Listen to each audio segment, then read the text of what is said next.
Hey YouTube, Kira Qualia here, bringing you all my future card Buddyfight Purgatory Knights Darkness Dragon World deck profile for post-Buddy Ragnarok. With the release of Buddy Ragnarok, we were given a bunch of new support for the Purgatory Knights deck, a deck that focuses on sacrificing your own armor dragons for the Darkness Dragon World to restand your main go-to unit in the deck, which is Orcus Sword Dragon, Revival Buddy. It's a definite powerhouse card that can just keep on restanding the more cards you have to sacrifice to it, while also gaining draw power and just increasing your numbers for its Soul Guard. And I've been wanting to update this deck for a while. With the latest Evolution and Mutation booster box I opened, I was able to get a good amount of the support that I needed for the deck as a whole. So let's go ahead and get started with the deck profile. So the flag of choice being the Demios Sword Dragon with Tsuzuku, and buddy of choice is Purgatory Knights leader, Demios Sword Dragon, Revival Buddy. This is the newest card from the Buddy Ragnarok set, powerhouse card, like I said. So with this card, I am running 4 copies of it,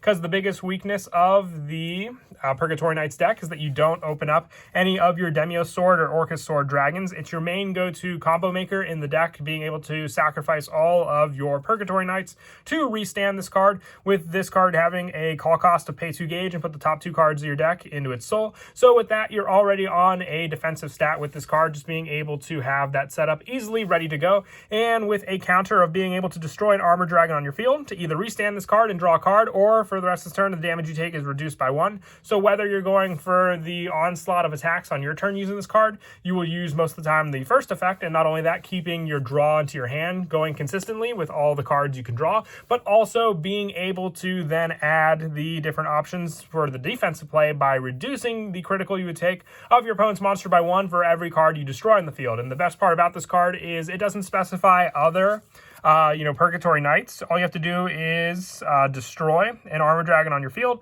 and choose one of the following 2. And this card is an armor dragon, so you can gain the same ability just by destroying this card on the field and restanding it and protecting it due to Soul Guard.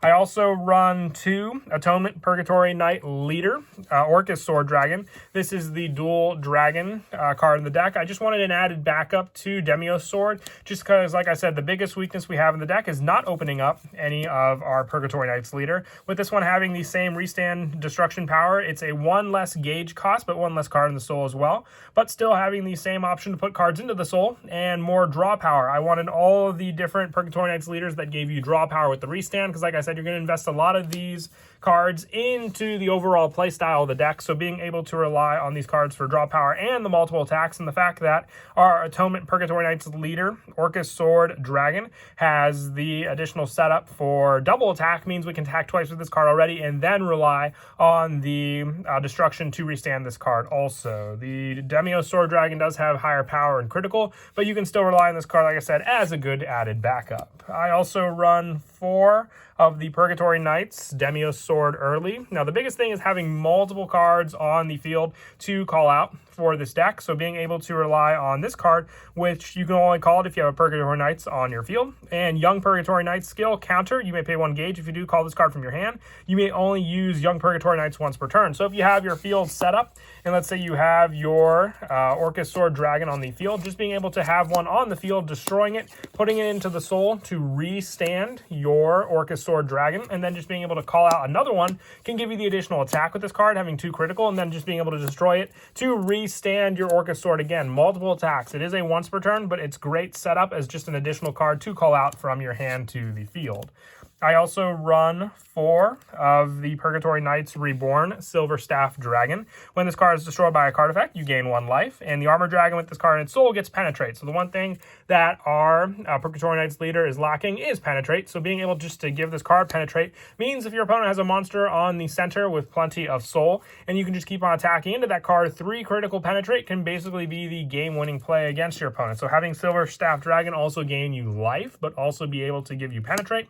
I definitely like running 4 of it in the deck just to have that option available to me. I only have 2 Purgatory Knights Necropalm Dragon. If I were to increase this card to 4, you could always reduce the number of Silver Staff, because once you have 1 of this card in the soul, there's no way to give it an additional Penetrate with the skill, so just needing the 1 is all you need for the setup. But with Necropalm Dragon, Curse Command, when this card is destroyed, you may call a size 1 or less monster with Purgatory Knights in its name other than Necropalm Dragon from your drop zone by paying its call cost. So this is also just another another great way to make use of multiple calls on the field. So like I said, if you wanted to, you can take out 2 of the Silver Staff Dragon and add in 2 more copies of the Purgatory Knights Necropalm Dragon for this edition. Just more and more calls, and this on top of the Demios Sword early. You can just keep on calling more and more support to build up the soul and the restand power for your Orcus Sword Dragon. I also run 4 Purgatory Knights Reborn Crossbow Dragon with this card. When this card is destroyed by a card effect, put the top card of your deck into your gauge. So sometimes you just need that gauge build up to use some other cards, let's say, from your hand that we spoke of already before. And the Armor Knight with this card and soul gets plus 2,000 power and defense. And every little bit counts with this deck.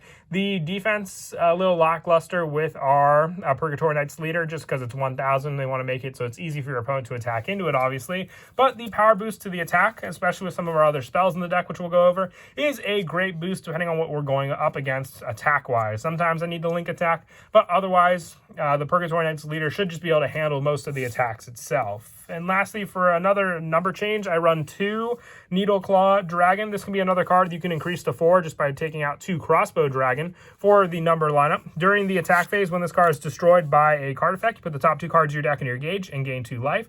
The size 2 or greater Armor Dragon with soul gets plus 5,000 power, penetrate, and it cannot be dropped soul by your opponent's card effect. So once again, great. The power option is there, and also the additional penetrate that your Silver Staff Dragon would normally provide to this card. So the increased numbers can definitely be taken into consideration just by taking out 2 Crossbow Dragon for an additional 4 of Needleclaw. It's just support power along with life, gauge buildup, you name it. So this would definitely be a card if I had the additional copies to run at 4.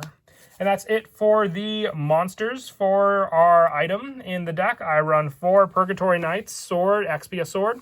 With this one, the equip cost is just pay 1 gauge and 1 life. When you equip this card, you can search your deck for up to 1 size 2 monster with Purgatory Knights and its card name from your deck and add to your hand and shuffle. And all monsters with Purgatory Knights on your field get plus 3,000 power. So this is great if you have the initial setup of, let's say, a size 1 on the field, a size 2, and then also a size 0. That's a plus 9 boost. So ideally, if you have to attack into your opponent, these numbers altogether could hit the big numbers you may need to go against. The one big one I was talking about, obviously, is Zerberos with Ancient World. Be able to hit some pretty big numbers. This boost with this sword, even if you don't have a monster on the center, even just attacking alone with this and your sword can be enough to hit those numbers against your opponent. And not only that, it's a search for your Orcus Sword Dragon, so we can just count this as another target for Orcus Sword, just being able to search and add it to our hand. Now moving on to the spells, one of the best spells in the deck is Purgatory Sorcery Blood Oath Formation. You may only cast this card if you have a card with Purgatory Knights and its card name on your field. You draw a card, and for this turn, all Purgatory Knights in their card names cannot be destroyed or returned to hand by your opponent's card effects. You may only cast Purgatory Sorcery Blood Oath once per turn. The draw power makes up for this card, but the protection for your Purgatory Knights makes it very, very vital in the deck for the sole fact that this card can give you that protection. Your opponent's going to try and destroy all your Purgatory Knights on the field, so you don't benefit from any of the restand power. You'll still be able to destroy cards with your own Orcus Sword Dragon, but you want to make sure that your opponent won't, meddle with any of your plays. So for this is draw power and also just that protection that I spoke of. One of the newest cards for the deck from Buddy Ragnarok is Twin Hearts.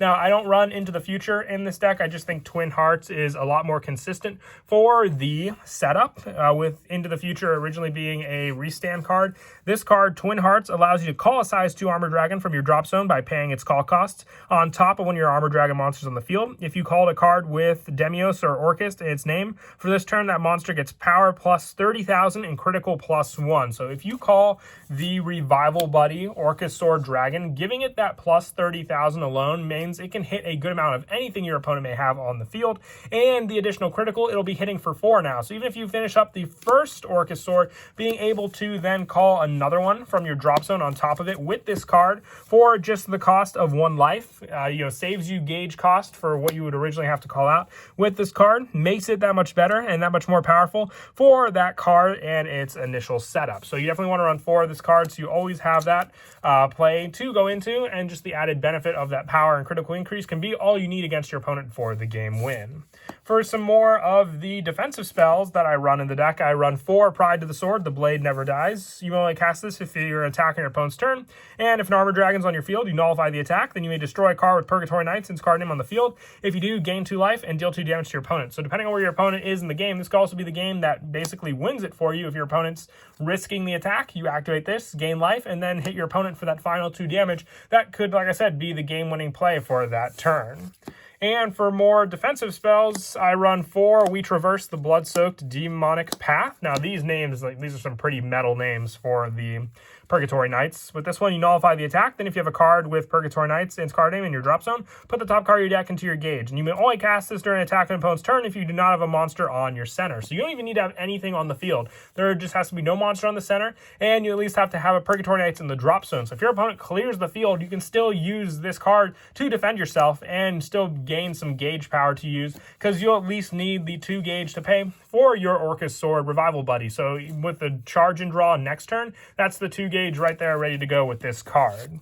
And for a few of the lesser numbers, I also run 2 Crush That Body and Sustain Mind. This is gauge setup again. When a monster on your field with Purgatory Knight is destroyed, put the top card of your deck into your gauge. And if your life will become 0, put this card from in your field to the drop zone. Put the top card of your deck into your drop zone. If it's a spell, your life becomes 2. You only set 1 on the field, but it's not a once per turn with the search for your gauge. So the more you destroy, the more gauge you can set up. That's just more and more gauge to rely on with this card. Like I said, not being a once per turn, but I only run the 2 since you can only have 1 set up on the field to begin with.